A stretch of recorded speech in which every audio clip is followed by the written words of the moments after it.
नाज़रीन आदाब, आप देख रहे हैं INN चैनल। मैं हूं शेख अहमद अली। आज की खास बात में हम देखेंगे कई अहम कौमी और बैनुल अक़वामी खबरें। नेशनल हेराल्ड केस में चारशंबे के रोज लगातार तीसरे दिन एनफोर्समेंट डायरेक्टरेट ने राहुल गांधी से पूछताछ की। ईडी ऑफिस पहुंचे राहुल से करीब 8 घंटे तक पूछताछ हुई। उन्हें फिर से पूछताछ के लिए जुम्मे के रोज बुलाया गया। ज़राए के मुताबिक राहुल ने ईडी को बताया कि नेशनल हेराल्ड के मालिकाना हक वाली यंग इंडिया कंपनी से एक पैसा नहीं निकाला गया। उन्होंने बताया कि यंग इंडिया एक नॉन प्रॉफिट कंपनी है। इसके बाद ईडी के अफसरों ने राहुल गांधी पर इल्ज़ाम लगाया कि कंपनी ने 2010 में फॉर्मेशन के बाद से कोई चैरिटी का काम भी तो नहीं किया। अफसरों ने कहा कि अगर कंपनी ने कोई चैरिटी की ही नहीं है तो अगर कुछ की है तो इससे जुड़े डॉक्यूमेंट्स या सबूत जमा करें। राहुल लंच के बाद दोबारा करीब 4 बजे ईडी ऑफिस पहुंचे थे। लंच से पहले 3.5 घंटे तक ईडी ने उनसे पूछताछ की थी। 3 दिन में राहुल गांधी से 30 घंटे से ज्यादा वक्त तक पूछताछ हो चुकी है। पूछताछ के खिलाफ कांग्रेस वर्कर्स ने दिन भर मुजाहरा किया। वहीं दिल्ली पुलिस ने मुजाहरे में शामिल कांग्रेस कायद सचिन पायलट को चारशंबा दोपहर हिरासत में ले लिया। राहुल गांधी से ईडी की पूछताछ की मुखालिफत में NSUI के 2 वर्कर्स दिल्ली में पानी की टंकी पर चढ़ गए। मौके पर पहुंची फायर ब्रिगेड की टीम ने उन्हें समझाकर नीचे उतारा। इससे पहले सुबह जब राहुल गांधी ईडी ऑफिस के लिए रवाना हुए तो पार्टी कायदीन और कारकुन सड़क पर मुजाहरा करने उतर आए। कई खवातीन कारकुनान पुलिस से भिड़ गई। पुलिस ने उन्हें हिरासत में ले लिया। वहीं कांग्रेस दफ्तर में पुलिस की एंट्री पर वर्कर्स ने टायर जलाकर अपना गुस्सा दिखाया।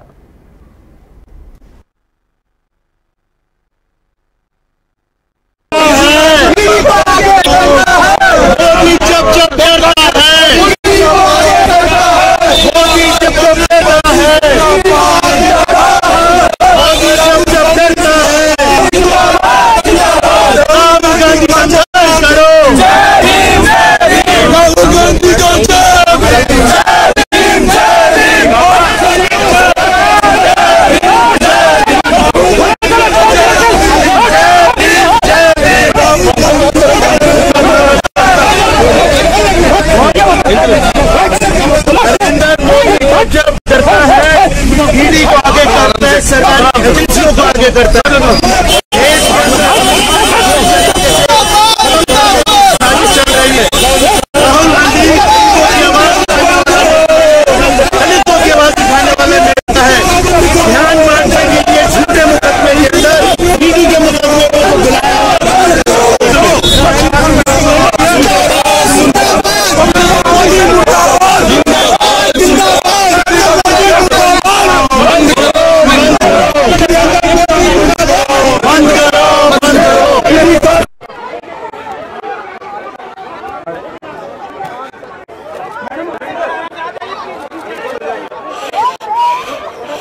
और टूट गया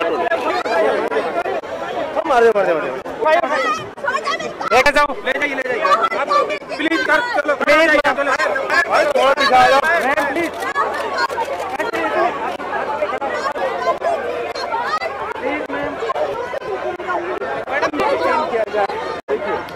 ये संघर्ष जो है वैसा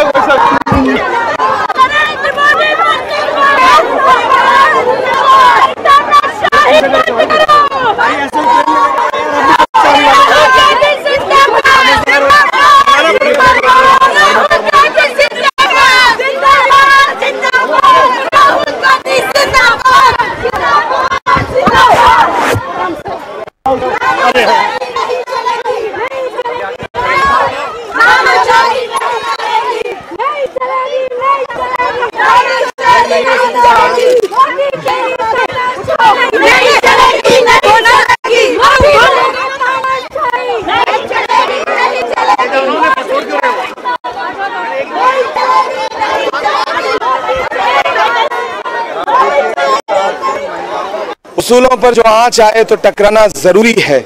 जो जिंदा हो तो फिर जिंदा नजर आना जरूरी है। पिछले 3 दिन से जो सियासी तमाशे इस देश में चल रहे हैं उसको पूरा देश देख रहा है। और जिस तरह से राहुल जी को 10-10 घंटे 11-11 घंटे पूछताछ के लिए बुलाया जा रहा है और राहुल जी मुस्कुरा करके उनके सवालों का जवाब दे करके लौट रहे हैं।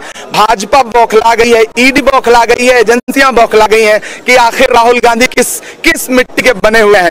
हम तमाम कांग्रेस के सिपाही राहुल जी के लिए पिछले 3 दिन से दिन रात साथ यहाँ खड़े हैं और आगे जितने दिन भी भारतीय जनता पार्टी उनको दबाने की कोशिश करेगी, कांग्रेस का सिपाही सड़क पर रहेगा। हम न थकेंगे, न रुकेंगे, न झुकेंगे, हम आगे बढ़ते रहेंगे, हम लड़ते रहेंगे।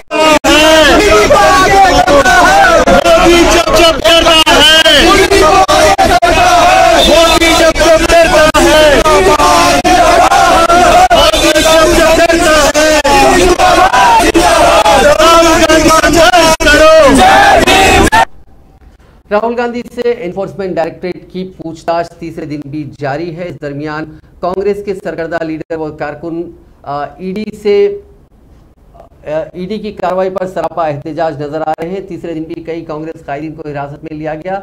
इस दौरान एक वक्त ऐसा आया जब दिल्ली में वाक़े कांग्रेस दफ्तर में जबरन दाखिल हो गई। इस वाक़े पर कांग्रेस ने शदीद नाराजगी का इजहार किया। कांग्रेस तर्जुमान रणदीप सिंह सुरजेवाला ने एक प्रेस कॉन्फ्रेंस में दिल्ली पुलिस की इस हरकत पर न सिर्फ दिल्ली पुलिस के अफसरान बल्कि मरकज की मोदी हुकूमत को भी तनकीद का निशाना बनाया।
ना लें, किस हैसियत से दिल्ली पुलिस ने भारतीय राष्ट्रीय कांग्रेस के कार्यालय के अंदर हमला बोला, कैसे वो दरवाजा तोड़कर अंदर आकर कार्यकर्ताओं और नेताओं को पीट सकते हैं।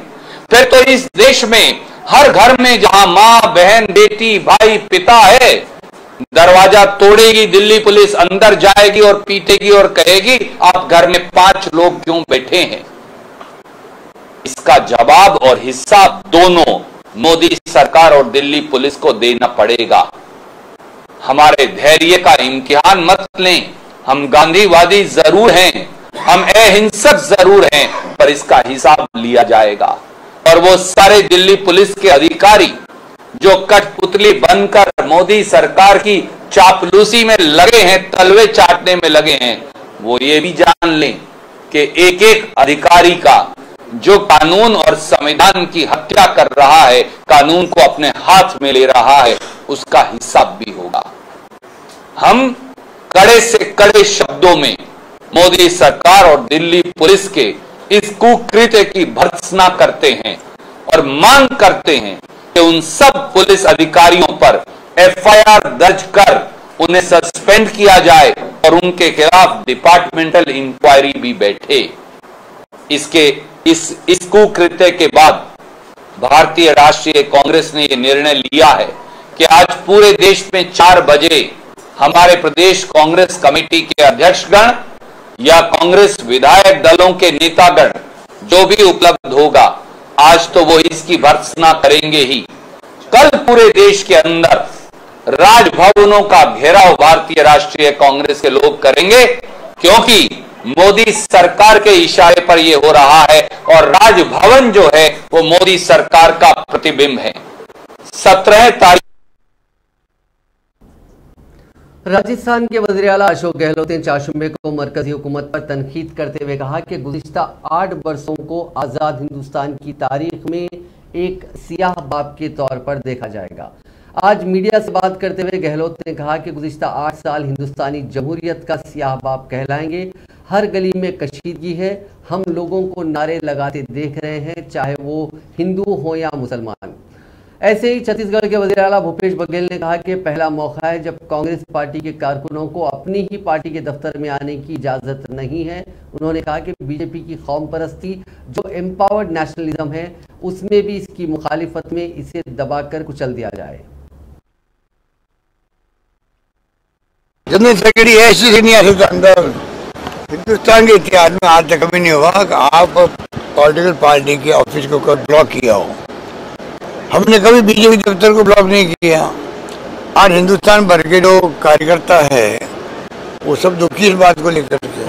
सर, जिस तरह से आप लोग कह रहे हैं कि नेशनल हेराल्ड मामले में कोई बेईमानी नहीं हुई है, तो ये जो इक्विटी शेयर दी गई थी इंटरलिस्ट को और जो बड़े बड़े उद्योगपतियों किस आधार पर दी गई थी?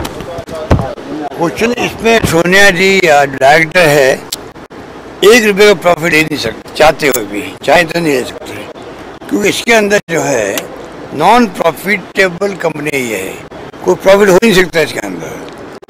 प्रॉफिट होगा तो उसी को लगाना पड़ता है, कोई डायरेक्ट ले नहीं सकता। इनको मालूम है ईडी वालों को। तभी आज राहुल गांधी जी की तीसरे दिन भी ईडी के कार्यालय में पूछताछ हो रही है। आज कांग्रेस कार्यालय के सामने राहुल जी संघर्ष पुलिस ने लाठीचार्ज किया। पुलिस कांग्रेस कार्यालय के अंदर घुस गए, वहां लाठीचार्ज किया। कभी ऐसा नहीं होता कि राजनीतिक दल के कार्यालय में पुलिस घुस के लाठीचार्ज करे। इसकी हम निंदा करते हैं और ये दिल्ली पुलिस केंद्र सरकार के अधीन है, इसलिए केंद्र सरकार के लिए इसे माफी। भारतीय जनता पार्टी ने नेशनल हेराल्ड मामले के सिलसिले में एनफोर्समेंट डायरेक्टरेट के जरिए कांग्रेस लीडर राहुल गांधी को तलब करने पर कांग्रेस कारकुनों के 3 दिन तक जारी रहने वाले एहतजाज, तशद्दुद और आतिशजनी पर बहुत अफसोस का इजहार करते हुए बीजेपी के तर्जुमान डॉक्टर सिद्धांशु त्रिवेदी ने कहा कि यह अफसोसनाक है कि कांग्रेस महात्मा गांधी के दौर से राहुल गांधी तक इतनी बौनी हो गई है।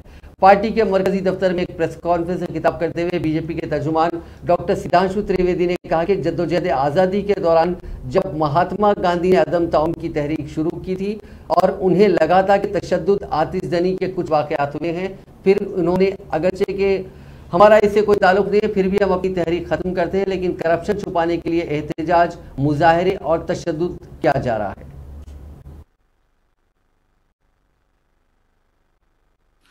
पहली स्थिति तो ये कि ये एक ऐसा भ्रष्टाचार का मामला है। आपने सुना होगा कि सत्ता में रहते हुए सत्ताधारी पार्टी के ऊपर भ्रष्टाचार के तमाम आरोप आजादी के बाद के दौर में लग चुके हैं, परंतु अपनी पार्टी के अंदर भ्रष्टाचार, पार्टी की संपत्ति और धन का हरण कर लेना, यह एक ऐसा विचित्र उदाहरण था। और उसके बाद यह विषय यूपीए सरकार के शासनकाल में 1 नवंबर 2012 को प्रारंभ हुआ। नंबर 3, इस विषय का किसी भी प्रकार से सरकार की एजेंसीज के द्वारा इनिशिएशन नहीं हुआ। हाईकोर्ट के निर्देश के ऊपर ही कार्रवाई हुई और हाईकोर्ट के निर्देश पर ही उनको बेल लेनी पड़ी।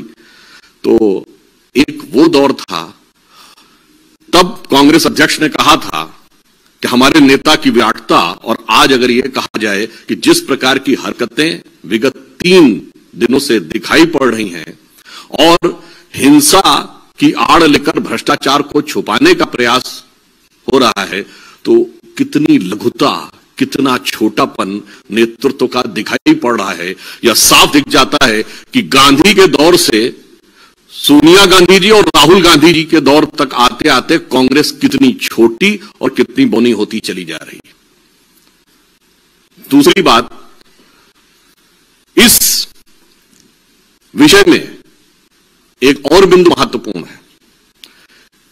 जिस पार्टी के 2 पूर्व प्रधानमंत्रियों ने सरकार में रहते हुए अपने को ही भारत रत्न अर्पित कर लिया था, आत्मार्पित कर लिया था, they have dedicated to themselves, उसी पार्टी के परिवार के लोगों ने अध्यक्ष बनने के बाद स्वतंत्रता संग्राम सेनानियों के सहयोग से बनी हुई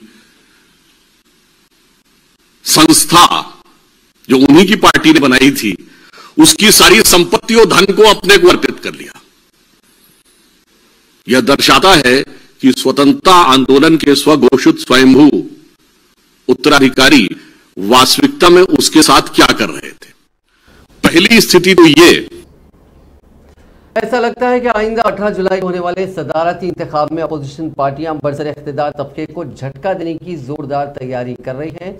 अभी एनडीए की तरफ से सदर जमहूरिया के लिए किसी उम्मीदवार के नाम का ऐलान नहीं किया गया, लेकिन एनडीए उम्मीदवार को कामयाब बनाने के लिए सरकर्दा कायदीन की गुफ्तो-शनीद खूब देखने को मिल रही है। मरकजी वजीर राजनाथ सिंह ने तो तृणमूल कांग्रेस सरबराह ममता बनर्जी और कांग्रेस के सीनियर लीडर मल्लिकार्जुन खड़गे से फोन पर बातचीत भी की और सदारती उम्मीदवार के नाम पर मशवरा मांगा।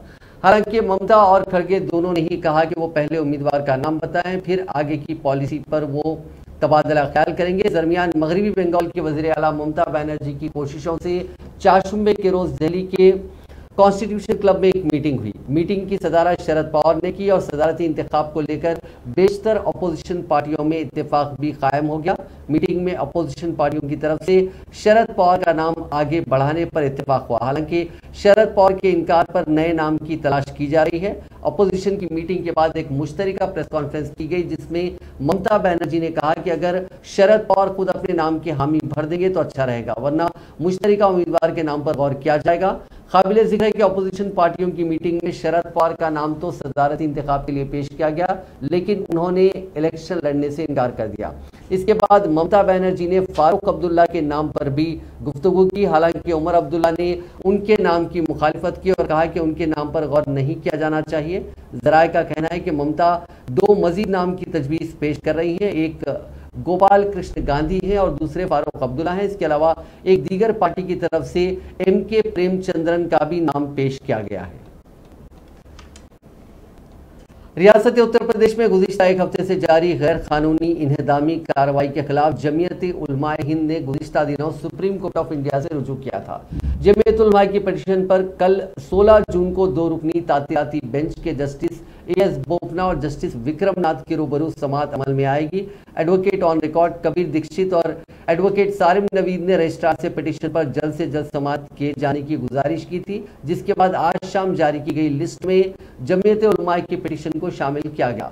सुप्रीम कोर्ट में जमीयत उलमा हिंद की जानिब से सीनियर एडवोकेट नीता रामकृष्णन पेश होंगी। वाज़ेह है कि नुपुर शर्मा और नवीन जिंदाल की जानिब से तौहीन रसूल सल्लल्लाहु अलैहि वसल्लम किए जाने के बाद कानपुर शहर में एहतजाज किया गया था, जिसके दौरान फसाद फूट पड़ा।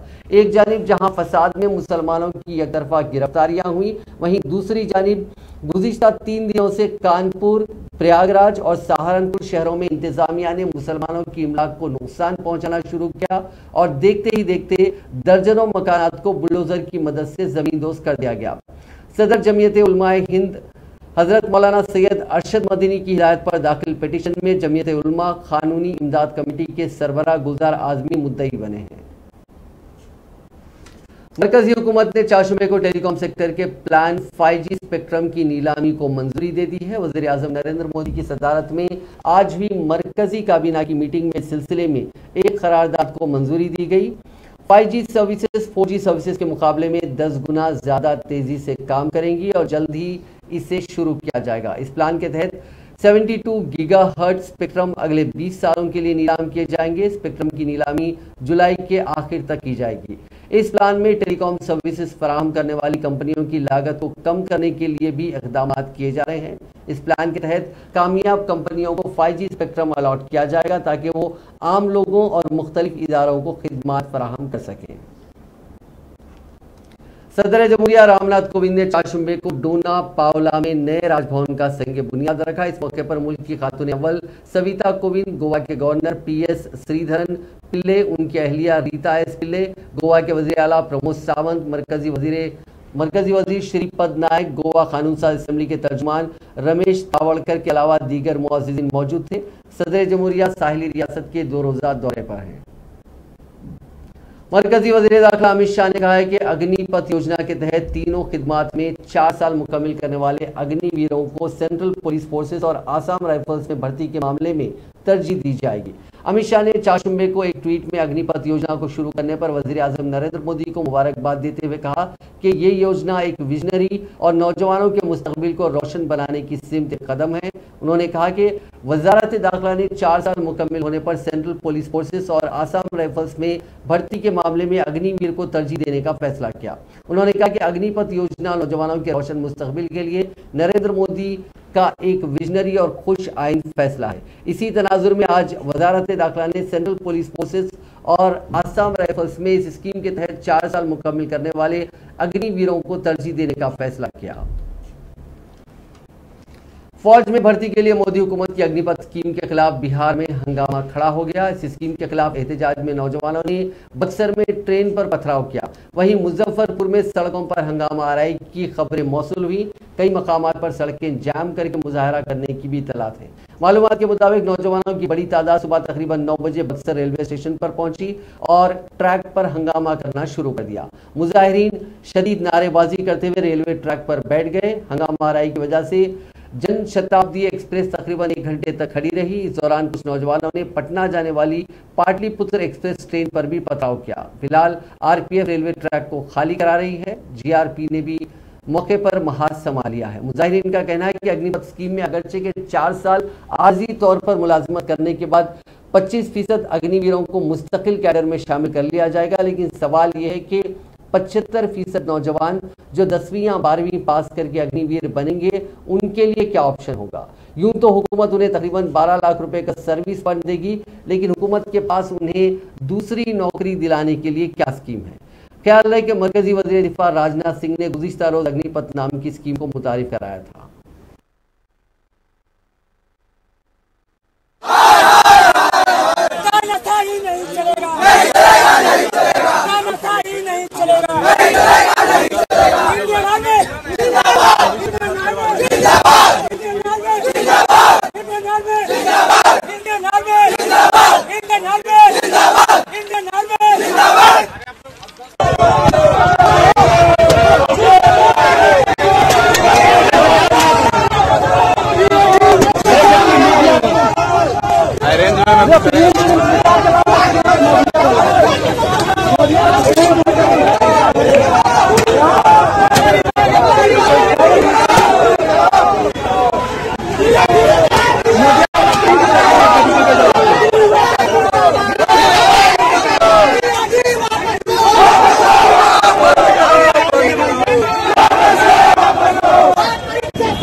यहाँ पे किस तरह से आर्मी के बहाली न लेने के कारण कुछ छात्र किस तरह से जो है व्यथित है और अपना रोष प्रकट कर रहे हैं। और ये जो नया नियम टीओडी आया है इसके संबंध में जो है सभी उग्र हुए हैं।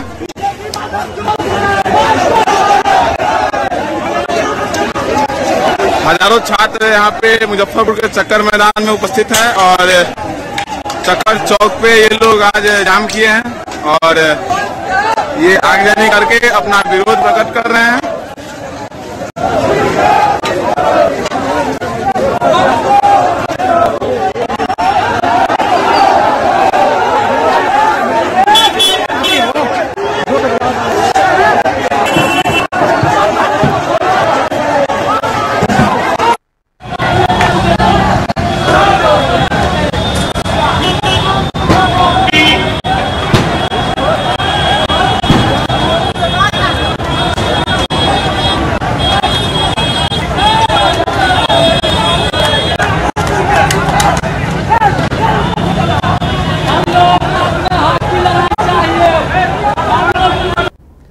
जनूबी कश्मीर के जिले शोपियान के कुंजालर इलाके में शबाना तसादुम आराई के दौरान लश्कर तैयबा से वाबस्ता 2 जंगजू मारे गए। कश्मीर पुलिसों ने अपने ट्विटर हैंडल पर सिलसिलावार ट्वीट्स में इस इनकाउंटर के बारे में तफसीलात फराहम करते हुए कहा कि शोपियान इनकाउंटर में लश्कर तैयबा से वाबस्ता 2 जंगजू मारे गए हैं। महलूक जंगजूओं की शिनाख्त जान मोहम्मद लॉन साकिन शोपियान और तुफैल गिनाई के बतौर की गई है। एक ट्वीट में कहा गया है कि महलूक जंगजू जान दीगर जराइम के अलावा इलाकाई देहाती बैंक मैनेजर विजय कुमार की हलाकत में मुलविस था। बता दें कि विजय कुमार को कोलगाम में माह रवां की 2 तारीख को अपने बैंक में ही मारा गया था। पुलिस ने एक और ट्वीट में कहा कि जायद साधु महाराज से असलाह और गोला बारूद बरामद किया गया, जिसमें एक AK-47 राइफल और एक पिस्तौल शामिल है। इलेक्शन कमीशन ने डिलिमिटेशन के बाद जम्मू कश्मीर में वोटर लिस्ट में तरमीम शुरू कर दी है। मुसवदा यानी ड्राफ्ट इलेक्टरल रोल्स 31 अगस्त तक तैयार कर ली जाएगी। Chief election commissioner Rajiv Kumar और इलेक्शन कमिश्नर अनूप चंद्र पांडे ने इसका रिव्यू किया है। इसके बाद जम्मू कश्मीर के चीफ इलेक्टरल ऑफिसर को फिर से बनाए गए असेंबली सीटों का नक्शा बनाने का हुक्म दिया गया है। पार्लियामेंट का मानसून सेशन जुलाई के तीसरे हफ्ते में शुरू होगा। जराये के मुताबिक पार्लियामेंट सेशन 18 जुलाई से शुरू होकर 12 अगस्त तक चल सकता है। इस बारे में आखिरी फैसला होना बाकी है। गौरतलब है कि सदारती इंतखाब के लिए इलेक्शन 18 जुलाई को ही मुनक्किद किया जाएगा। छत्तीसगढ़ के जिले जंगीर के पहरिया गांव में खुले बोरवेल में गिरे 10 साला बच्चे राहुल साहू को जंगी सतह पर चलाई गई मुहिम के बाद आखिर महफूज बाहर निकाल लिया गया। राहुल साहू 10 जून को 4 बजे बोरवेल में गिर गया था। राहुल को महफूज बाहर निकालने के लिए गुज़िश्ता 2 दिनों से फौजी जवान भी मसरूफ थे, जबकि वज़ीर आला छत्तीसगढ़ भूपेश बघेल 10 जून से लगातार राहुल को बचाने की मुहिम के बारे में मालूमात हासिल करने के साथ हिदायत भी जारी कर रहे थे। इस गांव के राहुल को बचाने में 104 घंटे इसलिए लग गए क्योंकि गढ़े के इर्द गिर्द गर्फ चट्टानें मौजूद थी और उन्हें काटने में वक्त लग रहा था। चट्टानों को काटने में पूरी एहतियात बरती गई ताकि राहुल को किसी तरह का खतरा न हो। गौरतलब है कि राहुल क़ुव्वत समात और गोवाई से महरूम है। उसने जिंदगी और मौत के दरमियान जो जद्दोजहद की उसे एक करिश्मा करार दिया जा रहा है। राहुल को रात देर गए 11:57 पर बोरवेल से बाहर निकाला गया। मुल्क भर में फास्ट फूड काफ़ी तेज़ी से मकबूल हुआ है और चाउमीन, बर्गर और मोमोज जैसे फास्ट फूड कुछ लोग दीवानगी की हद तक पसंद करते हैं। ताहम मोमोज के शायकीन के लिए एक बुरी खबर है। एक रिपोर्ट के मुताबिक कुछ दिन पहले दिल्ली में मोमोज खाने से एक शख्स की मौत वाक़ई हो गई। इसके बाद all India institute of medical sciences ने गाइडलाइंस जारी करके मोमोज खाने का सही तरीका बयान किया है। एम्स के मुताबिक दिल्ली से ताल्लुक़ रखने वाले 50 साला शख्स की मौत मोमोज खाने के बाद हुई। उसके तिब्बी मायने से पता चला कि उसकी सांस की नली में मोमोज फंस गया था, जिसकी वजह से उसकी मौत हो गई। मोमोज की वजह से दम घुटने और उससे न्यूरोजेनिक कार्डियक अरेस्ट आने की वजह से उसकी मौत वाक़ई हो गई थी। एम्स के माहिरीन ने इंतबा जारी करते हुए कहा कि मोमोज चिकना और फिसलने वाला होता है। अगर इसे कोई चबाकर नहीं खाएगा और निगल जाएगा तो इसका दम घुट सकता है, लिहाजा इस बात का हमेशा ख्याल रखना चाहिए। मोमोज एशिया में सबसे मशहूर स्ट्रीट फूड में से एक है। मोमोज पकौड़ी से मिलता जुलता फूड है जिसके अंदर मुख्तलिफ किस्म की चीज़ें होती हैं। ये खास तौर पर नेपाल, तिब्बत और हिंदुस्तान में काफ़ी मशहूर है। इसे मैदा या आटे में लपेटकर और भरकर बनाया जाता है। मोमोज काफ़ी सस्ता फास्ट फूड है और बुनियादी तौर पर इसमें मैदे का इस्तेमाल होता है। डॉक्टरों ने कहा है कि इसे बारीक चाप कर खाना चाहिए। अगर आप ऐसे ही निगलने की कोशिश करें तो ये आपकी हलक में फंस सकता है और आपकी जान भी जा सकती है। कैंसर के बाद अब साइंटिस्ट ने HIV एड्स जैसे जानलेवा बीमारी का भी इलाज ढूंढ लिया है। इसराइल की तेल अवीव यूनिवर्सिटी के रिसर्चर्स ने एक ऐसी वैक्सीन बनाई है जिसकी सिर्फ एक खुराक से ही जिस्म में वायरस को ख़त्म किया जा सकेगा। एक्वायर्ड इम्यून डेफिशिएंसी सिंड्रोम यानी AIDS human immuno deficiency virus से होने वाली एक बीमारी है। माना जाता है कि वायरस चिंपांजी से इंसान में 20वीं सदी में ट्रांसफ़र हुआ था। ये एक सेक्सुअल डिजीज़ है और मरीज के सीमन और वेजिनल फ्लूइड और खून के राब्ते में आने की वजह से फैल सकता है। फिलहाल इसका कोई परमानेंट इलाज मौजूद नहीं है। साइंटिस्टों ने इसे जीन एडिटिंग टेक्नोलॉजी की मदद से ये वैक्सीन बनाई है। फिलहाल इसका ट्रायल चूहों पर किया गया। वैक्सीन में type B white blood cells का इस्तेमाल किया गया है।